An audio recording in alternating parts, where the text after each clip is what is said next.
이사야를 가리켜서 여러 가지 별명을 붙입니다만은 먼저 이사야라고 하는 그 이름의 뜻이 있습니다. 이름의 뜻은 여호와의 구원이다. 그게 이사야라고 하는 이름의 뜻입니다. 한번 해보실까요? 이사야, 여호와의 구원, 여호와의 구원, 이사야. 그럼 이제 제가 이사야 하면 여러분 해석을 하세요. 이사야, 여호와의 구원. 네, 똑똑해요.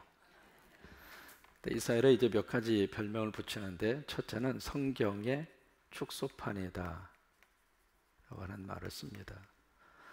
왜냐하면 성경이 전체가 이제 몇 권이냐면, 신약이 몇 권이죠? 이거 이제 상식으로 들어가는 겁니다. 구약은 몇 권, 합치면은 몇 권. 근데 이사야가 전체 몇 장이죠? 66장. 그래서 이사야를 가리켜서 성경인 축소판이다 그렇게 이야기하고요. 두 번째로 이사야를 가리켜서 어떤 별명을 붙이느냐면 제5복음서라 라고 하는 말을 붙입니다. 제5복음서.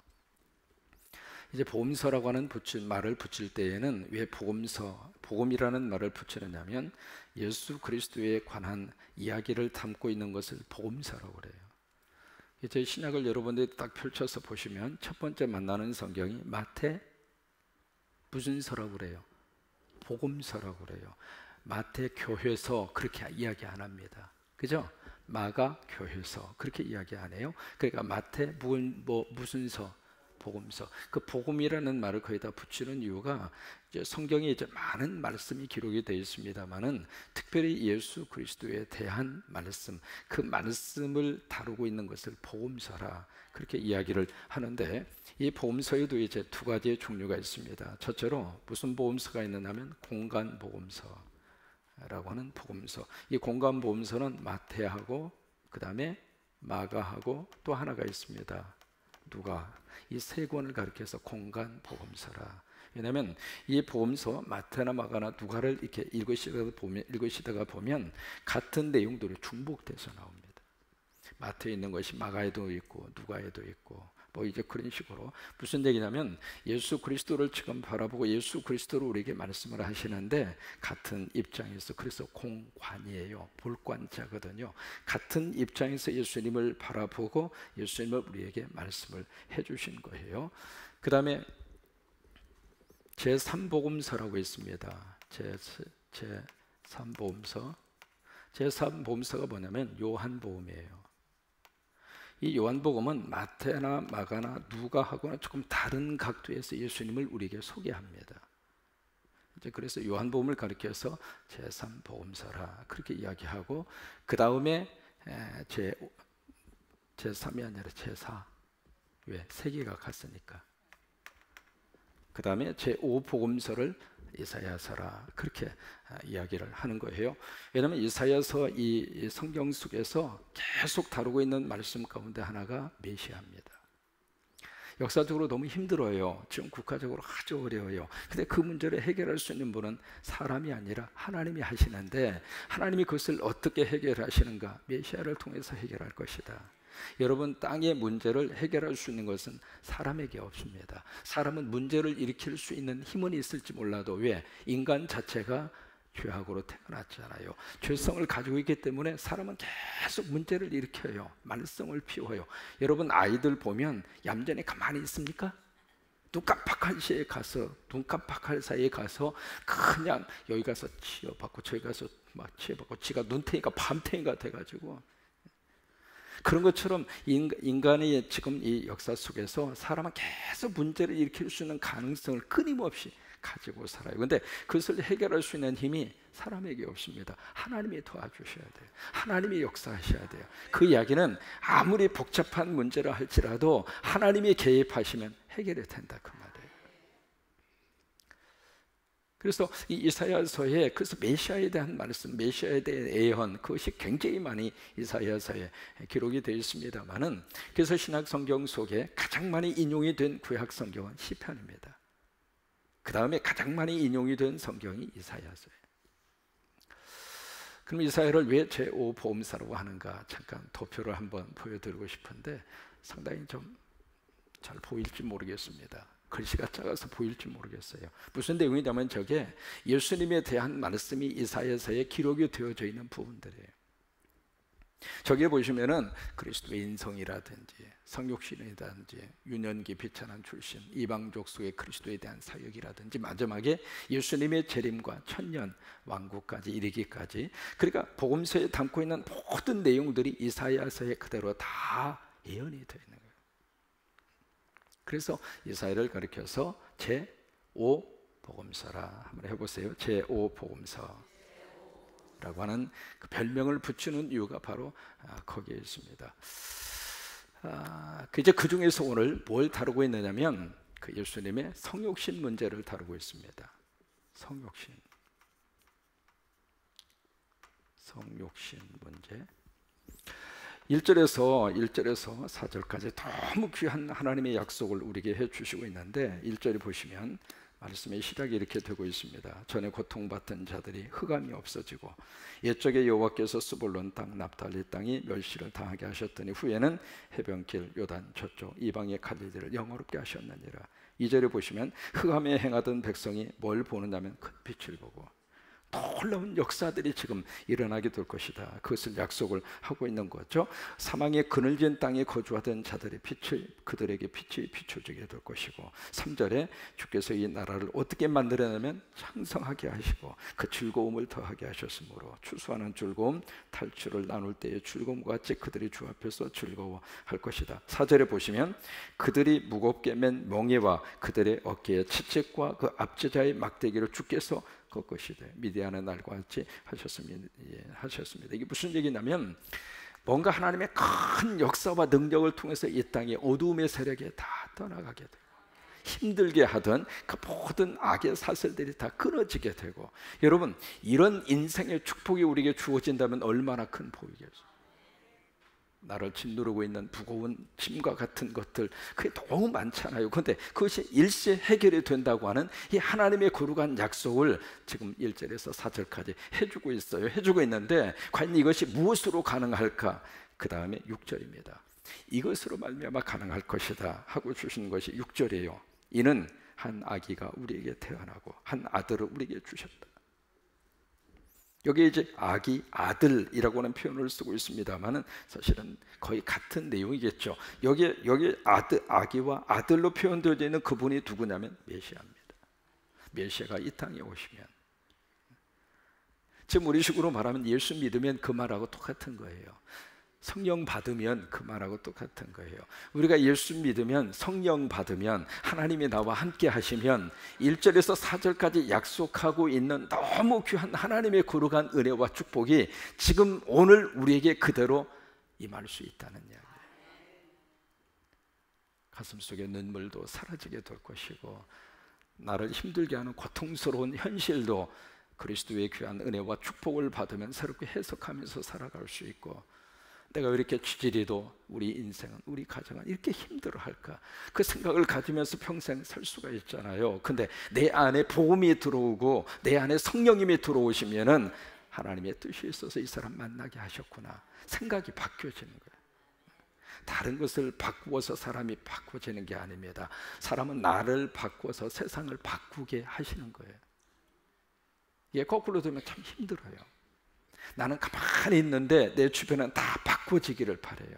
남편 이 인간도 좀 바꿔줬으면 좋겠고, 자식놈 이 인간도 지혜비 닮아서 말을 안 듣는데 이 내 자식놈도 좀 바뀌어줬으면 좋겠고, 자꾸 그런 식으로 생각을 하거든요. 우리 교회도 좀 바뀌어줬으면 좋겠고 이 나라도 좀 바뀌어줬으면 좋겠고, 그런데 나는 가만히 있어요.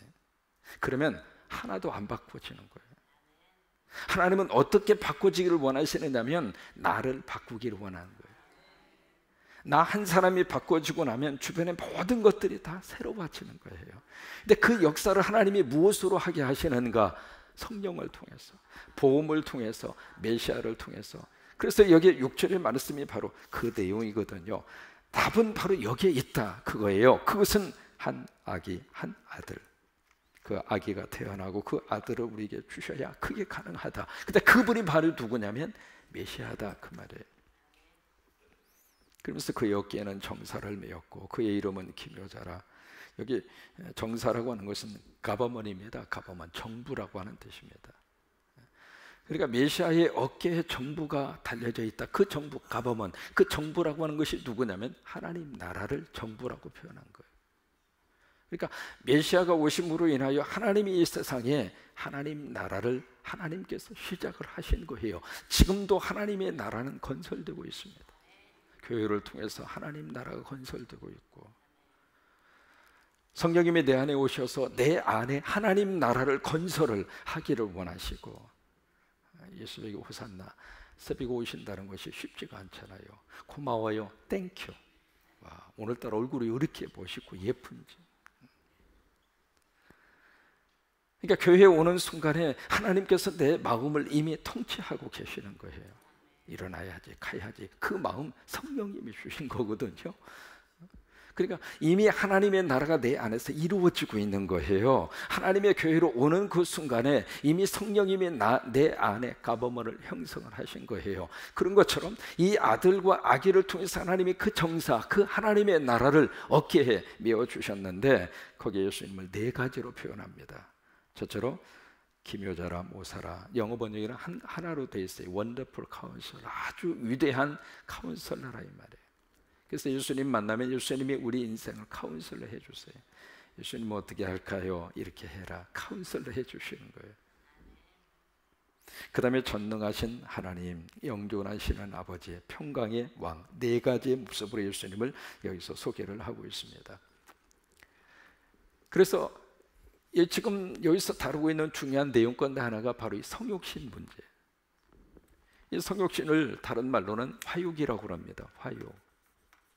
화육이다. 영어로는 이제 인카네이션이라고 하는 말을 씁니다. 인카네이션. 이제 기독교가 굉장히 신비적입니다.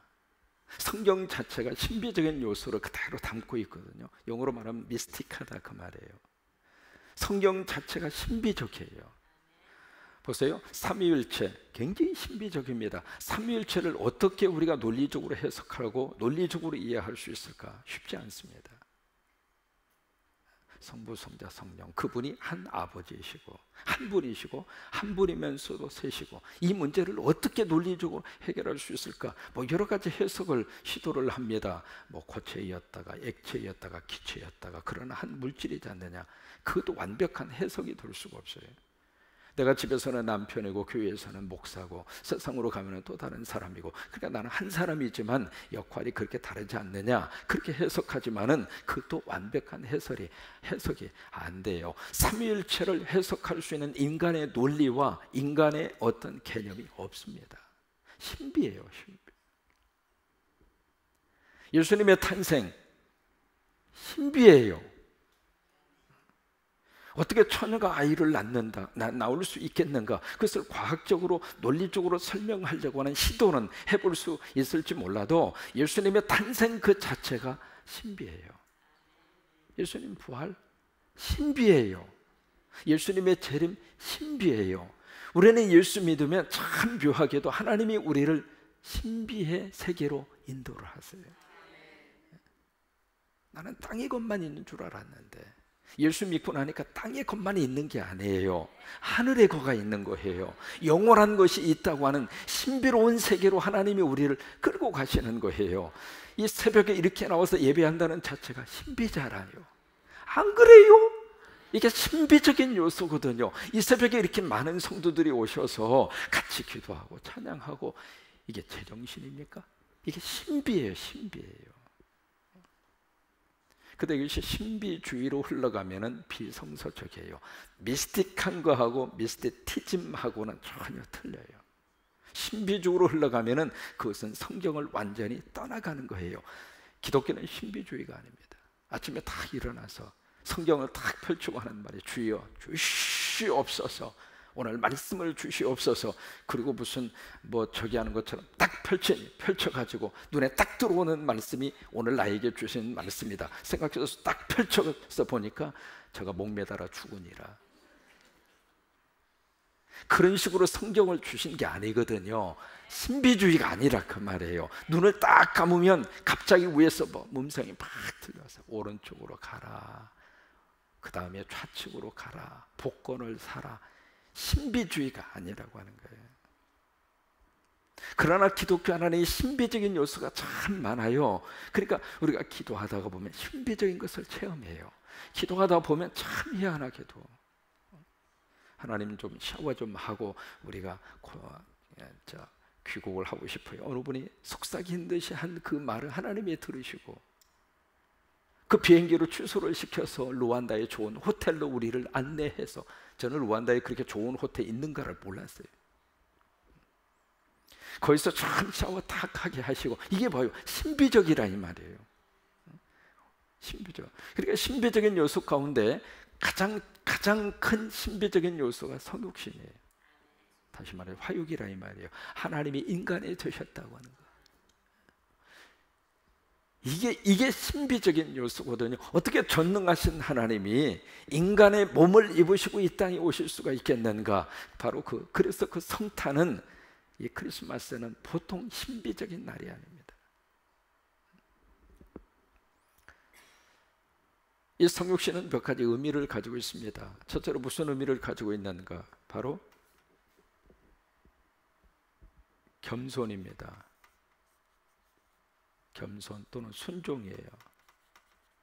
이게 성육신이 가지고 있는 내용 가운데 하나입니다.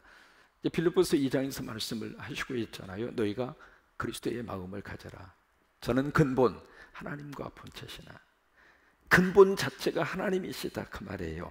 그 하나님이셨으나 그 하나님이라고 하는 그 자리를 떠나서 종의 형체를 가져, 그 다음에 보시면 사람과 같이 되고, 이게 바로 순종이라고 하는 거예요. 그러니까 성육신의 가장 중요한 핵심 내용 가운데 하나가 순종이에요. 순종. 이게 도저히 인간의 생각으로는 어떻게 이해하고 설명하기가 힘든 거룩한 하나님이 어떻게 인간의 모습으로 이 세상에 오실 수가 있겠네요. 그래서 성육신 자체가 우리에게 있어서는 너무 감사하고 축복입니다. 피그미 마을을 방문을 했습니다. 그 마을에 이제 방문해서 가장 먼저 이렇게 보면은 가서 풍선을 이렇게 불어줘. 지금 우리 아이들 말이죠. 풍선 주면 지금 나를 뭘로 알고 풍선 가지고 나를 이렇게 하는. 지금 여러분 풍선을 불면 막 쫓아오는 아이 있습니까? 거들떠보지도 않아요. 근데 거기에 딱 가면은요, 풍선을 불기 시작하면 어디서 그 아이들이 있었는지 구름대처럼, 표현이 좀 그렇습니다만은 그런 느낌이 들 정도로, 어디서 그런 아이들이 있었는가 싶을 정도로 그렇게 떼거지로 모여들어서 풍선 불어서 하나 이렇게 주면은 그냥 복권 당첨한 것보다 더 신나하고 더 좋아하고. 왜 그럴까? 자기 마을에 무중구가 왔다는 거예요. 자기 마을에 백인이 와주었다는 거예요. 우리가 무슨 백인입니까? 뇌리끼리 하지.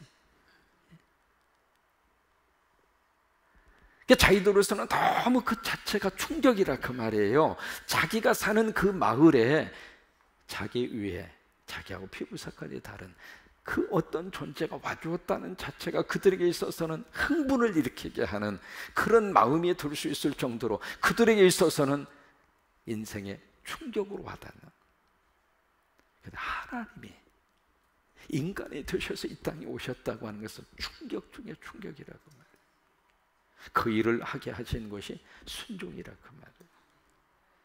그래서 제가 믿음 안에서 이렇게 들어오면은요, 하나님이 나에게 가장 먼저 요구하시는 게 순종이에요. 왜요? 순종이 우리 삶을 풍성하게 만들어요. 순종은 절대로 비굴한 게 아니에요. 순종은 결코 힘없는 자의 복종이 아니에요. 순종은 힘이 있음에도 불구하고 그 앞에 겸손히 꺾여지는 게 순종이에요. 두 번째로 성육신이 갖는 두 번째 의미는 바로 뭐냐면 이해입니다. 이해라는 말을 영어로 understand라고 하는 말을 쓰는 거 기억하시잖아요. under, 그 다음에 stand. under라는 말이 밑에라고 하는 뜻이잖아요. stand라고 하는 말은 쓴다라고 하는 뜻이잖아요. 히브리서 4장 25절 말씀에 우리에게 있는 대제사장, 큰 대제사장, 예수님을 말씀을 하시고 있잖아요. 그 제사장은 우리의 연약함을 옛날 번역에서는 좀 복잡하게 되어져 있었어요. 체휼하지 아니하는 자가 아니요. 부정의 부정은 긍정이라 이 말이에요. 근데 이제 새 번역에서는 좀 다르게 번역을 했습니다만은, 그러니까 우리에게는 대제사장 예수 그리스도는 우리 연약함을 동정한다 그 말이에요. 우리 연약함을 이해하신다 그 말이에요. 우리 연약함을 그대로 느끼신다 그 말이에요. 그래서 이제 그것이 바로 뭐냐면 이해라는, 하나님께서 우리들의 약함을 이해한다 그 말이에요. 거짓말 안 하려고 무르친 예를 쓰는데 나도 모르게 거짓말에 튕겨요. 인간의 3대 거짓말, 영원히 변치 않는 거짓말, 노처녀가 시집 안 가겠다는 말, 그거 거짓말이잖아요. 두 번째, 장사하면서 이것은 믿지고 파는 거예요. 그게 무슨 믿지면 안 팔아야지. 믿지고 파는 거예요. 그것도 이제 거짓말이라고 그러고, 그다음에 세 번째는 연세 드신 분이 나 죽어야지. 그걸 고지고대로 듣고 말이죠. 아 그래 권사님 지금부터 돌아가시도록 제가 안수하겠습니다. 그런 목사는 이미 눈치가 제로야. 인간의 연약함이에요. 그러니까 사람이 그 연약함을 하나님은 나무래시고 그냥 막 심판하시는 분이 아니라 그 연약함을 하나님이 이해한다 그 말이에요. 그게 인카네이션이에요. 그 다음에 세 번째로 인카네이션, 이 성육신이 갖는 세 번째 뜻이 있습니다. 그 세 번째 뜻이 바로 뭐냐면 사랑입니다. 사랑인데 그냥 사랑이 아니라 포기하지 않는 사랑이에요. 포기하지 않는 사랑. 요한복음 3장 16절, 하나님이 세상을 이처럼 사랑하사 뭘 줬어요? 독생자를 주셨으니 이는 저를 믿는 자마다 멸망치 않고 영생을 얻게 하려 하심이니라. 그래서 포기하지 않는 사랑. 요한복음 13장 말씀에 저가 떠날 때가 가까워진 줄을 알고 친아들을 사랑하시되 끝까지 사랑하시나 엔드리스 러브, 끝이 없는 그 사랑으로 하나님이 우리를 사랑하신다, 그렇게 말씀을 하시는데, 그 포기하지 않는 하나님의 사랑의 결정적인 신비적인 하나님의 축복이 인카네이션이에요. 성육신이에요. 그래요. 하나님은 절대로 우리를 포기하지 않습니다. 어떤 일이 있어도 하나님의 사랑은 꺾이지 않습니다. 살다 보면 몸이 연약해서 아플 수도 있고 그러면서 사람 사는 거예요. 별일이 아니에요. 그것은 누구나 다 겪는 거예요. 필요 이상으로 너무 많이 먹으면 배탈 나는 것이 정상이에요. 많이 잡수셨는데도 불구하고 배탈이 안 나면 속에서 문제가 있는 거예요. 그러니까 그것이 인간이 가지고 있는 그것은 그냥 받아들여야 돼요. 그럼 받아들이고 살아요. 나에게 주어진 환경 다 고만고만한 거지 뭐. 누군 뭐 별스럽게 삽니까? 근데 그런 속에서 우리가 끝까지 우리를 포기하지 않는 그 하나님의 사랑 때문에 오늘 하루를 위로받으면서 사는 거예요. 오늘 신비적인 하나님의 성육신에 이사야를 통해서 우리에게 주신 이 귀한 성육신, 화육 또는 영어로는 인카네이션. 이 귀한, 첫째는 무슨 의미가 있다고 그랬죠? 겸손과 순종. 그 다음에 뭐예요? 이해. 참 사람이 이해만 되면 사람이 편하다는 표현이 그렇습니다만, 이해만 되면 사람은 가슴속에 상처를 덜 받고 살아요. 이해가 안 되니까 자꾸 오해가 쌓이고, 오해가 쌓이니까 상처가 쌓이고, 상처가 쌓이다 보니까 마음속에 고슴도치 딜레마처럼 가시가 계속 나서, 나도 가까이 하면 그 사람 찌르고, 저 사람이 나에게 가까이 오면 그 사람이 나를 찌르고, 그래서 너무 외톨이처럼 우리가 사는 경우들이 많은 것이 있잖아요. 근데 참 사람이 오해에서 3회만 빼면 이해가 됩니다. 어떤 일이 있어도 오해에서 3회만 살짝 빼버리고 나면 이해가 돼요. 또 하나, 이해가 가요 안 가요? 이해가 갑니까 안 갑니까? 2017년 이 해가 가요 안 가요? 많이 갔잖아요. 그래요. 생각하면 이해 다 돼요. 안 되는 거 없어요. 내 마음이 다쳐서 그런 거죠. 그 다음에 세 번째가 포기하지 않는 사랑. 그래요. 하나님은 절대로 어떤 일이 있어도 우리 가정을 포기하지 않으실 것이고 우리 자녀들을 포기하지 않으실 것이고 특별히 우리 나라를 하나님이 포기하지 않으셨으면 좋겠어요. 정말로 이 우리나라 이 한반도 땅을 하나님이 포기하지 않으셔서 우리도 그리고 북한도 세계 앞에 정말 하나님이 기뻐하는 그 일을 열심으로 하는 하나님의 거룩한 나라로 다시 한번 쓰셨으면 좋겠고, 그래서 우리가 이스라엘을 보면서 우리 민족의 살 길을 찾는 거예요. 이스라엘 나라 없이 2000년 동안 방황하고 뿔뿔이 흩어졌지만 하나님이 다시 모으시잖아요. 왜? 해야 할 하나님의 사역이 있으니까. 그런 것처럼 우리 민족이 하나님 앞에 해야 할 일을 꼭 붙들고 있으면 하나님이 우리 민족을 도와주셔요. 쓰시게 될 거예요. 정리합니다. 오늘 이 성육신이라는 사건은 너무 미스틱, 신비적인 사건입니다.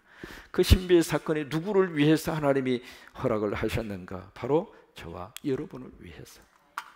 그 은혜가 오늘도 영원히 함께 할 수 있게 되기를 바라고, 무더위 위에 지치지 않았으면 좋겠습니다. 하나님이 다시 위로해 주시기를 바라고, 붙들어 주시게 되기를 바라고, 오늘도 예수 이름 안에서 웃고 살았으면 좋겠어요. 오늘 까꾸 서로 한번 웃겨 주시기 바랍니다. 까꾸